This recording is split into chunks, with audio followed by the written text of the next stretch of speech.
Hello అందరికీ fish roast తయారు చేసే విధానం చూడండి. ఇది ఫిష్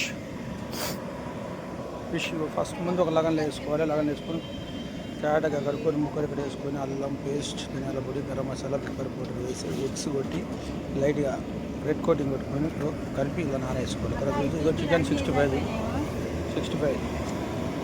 నూనె రానియకమ్మ అలా 65 ఇది చికెన్ 65 అది ఫిష్ కొద్ది ఫ్రై కూడా దగ్గర పడ్డది. అది ఫిష్ కర్రీ. ఫిష్కు ఇది వచ్చేసి చూడండి మటన్ కర్రీ తయారైపోయింది. 60 కిలోల మటన్ కర్రీ మొత్తం వేసేసినాం. ఇది ఒక 5 నిమిషాలు అయితే అయిపోతే దించేసుకోవాలి. చూడండి ఇది ఎంత ఫ్లేవర్గా ఉంది మటన్ కర్రీ. ఫస్ట్ మటన్ బాగా ఉడికించిన గొర్రెపొడలు ఒక్కొక్కటి 30 కిలోలు ఉన్నాయి. బాగా ఉడికించిన తర్వాత అల్లం వేసి అల్లంలో బాగా 10 నిమిషాలు మరిగిన తర్వాత కారం, ధనియాల పొడి, గరం మసాలా, కొంచెం గరం మసాలా పొడి, చింతపులుసు వేసి కొంచెం కోకోనట్ వేసి 10 నిమిషాలు అవుతుంది. ఒక 2 నిమిషాలు దించేస్తే ఇది కూడా మటన్ కర్రీ తయారు. తర్వాత వచ్చేసి ఎగ్ కర్రీ చూడండి. ఎగ్ కూడా దగ్గర పడ్డది. ఇది ఒక 10 నిమిషాలు అయితే ఎగ్ కర్రీ కూడా తయారు. తర్వాత కీరా, సాలెడ్ ఇవన్నీ వచ్చేసినాయి. ఇవన్నీ చూడండి ఫ్రెండ్స్. ఇవన్నీ తయారు చేసిన వంట master Vasu Sindhu tent house పెద్దవాడు. ఇవన్నీ మీకు నచ్చితే లైక్ చేయండి, షేర్ చేయండి, సబ్స్క్రైబ్ చేయండి ప్లీజ్.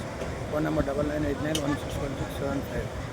ఈ పెద్ద ఊరిలో వినోద్ రెడ్డి వాళ్ళ తమ్ముడిని అమెరికాలో ఉండడు. ఆ అబ్బాయి ఈరోజు ఎంగేజ్మెంట్. ఇవన్నీ మీకు నచ్చితే లైక్ చేయండి.